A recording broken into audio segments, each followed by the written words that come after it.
안녕하세요. 안전한 투자로 편안한 노후 준비 중경투 TV입니다. 네, 2월 6일 월요일입니다. 산뜻한 새로운 한 주 시작이 되었고요. 이번 주 시작하면서부터 비트코인 22,900달러 마이너스 2%, 이더리움 1,600달러 마이너스 3%, 도지, 시바이누 코인, 아발란체, 이더리움 클래식까지 메인 알트코인들 하락세가 빠르게 나오고 있습니다. 2월 1일 연준 25bp 금리 인상 이후 금리 인상 영향권에 들어섰고, 애플, 구글, 아마존, 미국 빅테크 4분기 어닝 호재 종료로 인해서 당장에는 일할 만한 큰 호재는 2월에는 오고요. 2월 8일 파월정 연설하고 2월 14일 미국 CPI 인플레이션 발표로 2월은 시장이 연준의 의도를 재확인하는 구간이다 생각이 듭니다. 그리고 최근 거시경제에서 눈여겨볼 만한 미세한 변화는 환율이고요. 원달러 환율만 봐도 글로벌 경제가 좋을지 나쁠지 알 수가 있습니다. 2월 3일 미국 실업률 3.4%로 미국 경제는 호황이고요. 미국 경제가 좋으면 환율은 상승을 합니다. 하지만 원달러 환율은 한국 경제뿐만 아니라 글로벌 경제의 중요 지표이고요. 한국은 해외 무역 의존도 높은 국가로 한국 경제 안 좋다는 것은 글로벌 경제도 악화될 수 있다는 의미입니다. 환율 좀 더 지켜는 봐야 되겠지만 1200원 저점 찍고 강하게 반등이 오는 거라서 2월 안에 환율 재반등 가능성도 생각해 볼 수가 있고요. 벌러드 연은 총재도 1994년 같은 장기간 고금리 유지할 필요가 있다 작년에 언급을 했었는데, 나스닥은 95년 6% 기준금리 되고 나서부터는 1년 동안 꾸준히 상승을 했습니다. 고금리에도 미국 주식은 우상향을 한 거죠. 올해 연준이 금리 안 내리더라도 연준은 95년처럼 주식 상승 가능할 것이다 예상을 하는 겁니다. 레디 서머스, 레이 달리오, 워렌 버핏 투자 건물들 대부분 미국 경제 올해 안에 우상향을 생각하고 있습니다. 올해는 코로나 이후 가장 문제시되던 인플레이션이 내려와서 미국 증시 상승 기대감은 매우 높고요. 관건은 2024년 되어서 연준이 고금리 계속 유지할지 여부인데, 1996년 이때 미국 나스닥도 연준의 지속적인 고금리로 인해서 더 이상 상승을 못하고 횡보하는 모습이 나왔습니다. 미국 경제는 괜찮지만 97년 한국, 아시아, IMF 경제위기처럼 글로벌에서 약한 고리가 무너지는 거고요. 96년 중반부터 나스닥 크게 하락을 오는 등 글로벌 경제위기 시그널 나왔죠. 연준의 고금리로 2년간 횡보하다가 98년부터 상승했고 2020년 닷컴 버블 올 때까지 상승이 컸습니다. 95년처럼 올해 나스닥이 움직이면 코인 역시 긍정적일 수가 있고요. 하지만 2024년, 2025년에 나스닥 다시 횡보를 한다면 코인 역시 특별한 호재 없이는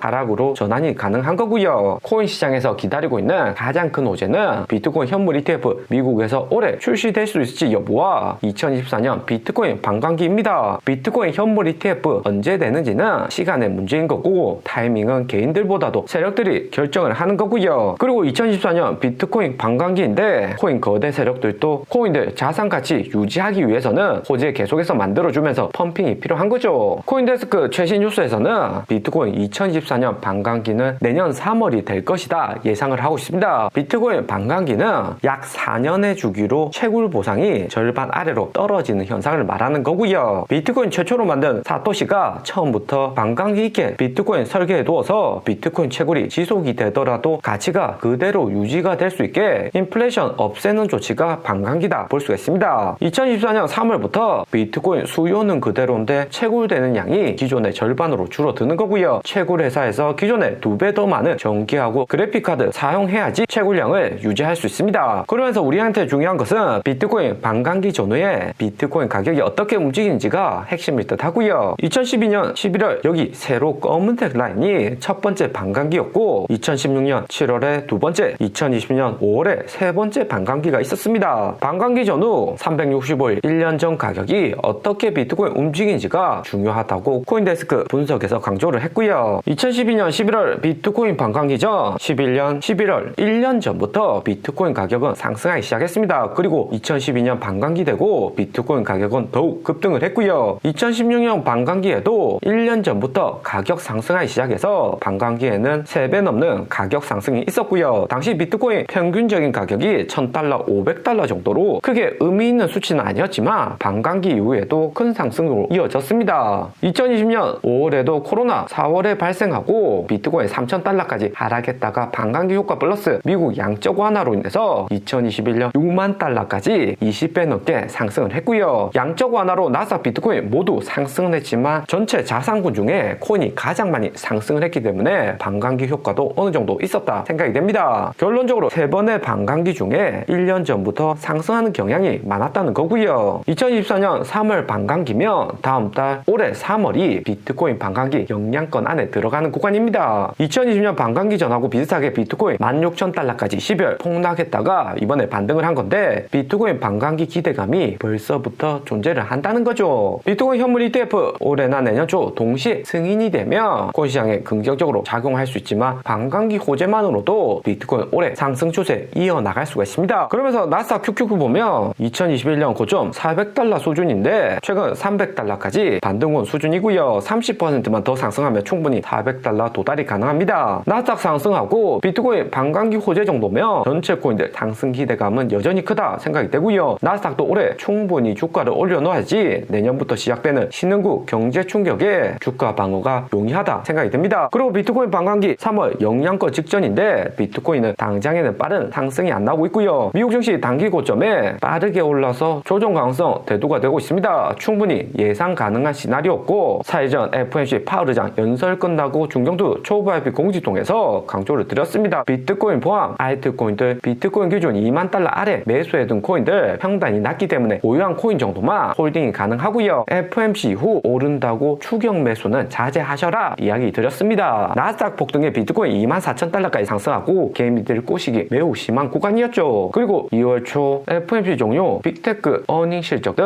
호재 소멸되고 코인 나스닥 여전히 재조정 가능성 존재한다 이야기를 드렸고요. 2021년 8월처럼 조정 한 번 더 받고 반등 올 수 있다고 초보 VIP 멤버십 공지를 드렸습니다. 고수들은 절대 오른다고 따라서 매수하지 않고요. 기다렸다가 원하는 가격이 오면 매수를 하거나 상승 전에 미리 매수하는 경향이 많습니다. 비트코인 23,000달러 이상 매수하신 가격들은 객관적으로 혼자 코인 투자하기 힘드신 분들이고 멤버십 가입비 아끼려다가 손실이 크게 이어질 수가 있습니다. 멤버십 가입하셔서 투자 도움 받으시면서 수익 보시고요. 일단은 비트코인 조정 국면에 들어갔는데 1월 20일 여기 강한 상승 이후 15일 가깝게 의미 있는 상승 나오지 않고 있습니다. 빅테크, 비트코인 등 시총 큰 자산들 상승 이후 이렇게 횡보하면 조정 가능성이 큰 거고요. 조정이 어디까지 올지가 관건이겠고 조정 오면 추가로 매수해 볼 만한 자리가 나올 것이다 생각이 듭니다. 그러면서 비트코인은 여기 상승 채널은 당분간은 쉽게 안 무너질 것으로 예상이 되고요. 나스닥이 기본적으로 잘 받쳐주고 있고 비트코인 22,000달러 중반까지 여기 채널 안에 있는데 22,500달러 구간에서 대량의 롱 포지션이 위치해 있습니다. 여기 롱 포지션 거래소 세력들 청산시키면 거래소 입장에서는 수익이 극대화되는 거고요. 22,500달러 롱 포지션 청산시키고 바로 26,000달러에 상승시킨 다음 숏 포지션도 청산을 시키면 거래소 세력들 수익 가장 좋을 수 있는 빅피처 될 수가 있습니다. 하지만 3월부터 비트코인 반감기 호재하고 나스닥 상승세가 좋기 때문에 현재로서는 세력들도 건드려만 보는 구간이다 생각이 되고요. 22,500달러 무너지는 것은 차트상에서는 일반적인 패턴이고 누구나 다 예상을 할 수가 있습니다. 작년 8월 반등 올 때도 개인들 이런 추가 매수한 구간에서 조정이 크게 나왔었고요. 하지만 작년 8월 연준이 75bp 계속해서 금리 인상할 때와 최근 코인 시장이나 자산 시장은 분위기가 확실히 달라지고 있습니다. 변수가 존재를 하는 거죠. 그리고 알트코인에서도 투자하실 때 조심해야 되는 것은 샌드박스처럼 그레이스케일이나 일부 세력들이 많이 들고 있는 코인입니다. 샌드박스 작년 하락장 보면 쌍봉 만들고 하락 오는 것보다 두 번째 봉이 첫 번째 상승보다 작으면서 세력들이 반등 올 때마다 빠르게 매도한다는 것을 알 수 있는 코인이었고요. 이렇게 차트 만들어지는 코인들은 코인 투자하실 때도 비중을 너무 높게 가져가시면 안 됩니다. 세력들 매도할 때 뒤도 안 돌아보고 팔기 때문에 개인 투자자들 여기 고점에 물려가지고 손실이 클 수가 있고요. 대신에 리플 같은 코인들 보면 여기 차트에서도 하락은 하지만 기본적인 쌍봉이나 3번, 4번 이상 봉이 만들어지고 난 다음에 하락을 오는 등 개인 투자자는 언제든지 매도할 수 있는 구간이 만들어집니다. 때문에 리플 당장에 빠른 상승 없다고 하더라도 가격이 떨어지면 추가 매수할 수 있는 기회가 나오고 그 다음 쌍봉에서 50% 정도 현금화하면서 홀딩을 하는 거고요. 그리고 2019년 이더리움 포함 알트코인들 반등 올 때 어떻게 상승하고 그 다음 하락했는지 자세히 볼 필요가 있습니다. 이더리움 현재로서는 메인 핵심 코인으로 홀딩하고 있는 코인이지만 2019년에는 리플보다 시총이 작으면서 제대로 자리 못 잡았던 코인입니다. 있습니다. 2018년 큰 상승 이후 하락하고 10만원에서 40만원까지 4배 이상 반등은 왔지만 3개월 이후 다시 하락하는 모습이 났고요. 오늘의 영상은 여기까지입니다. 좀 더 디테일한 투자 정보가 필요하신 분들은 커뮤니티로도 자료가 공유되니까 멤버십 가입과 구독 부탁드립니다. 감사합니다.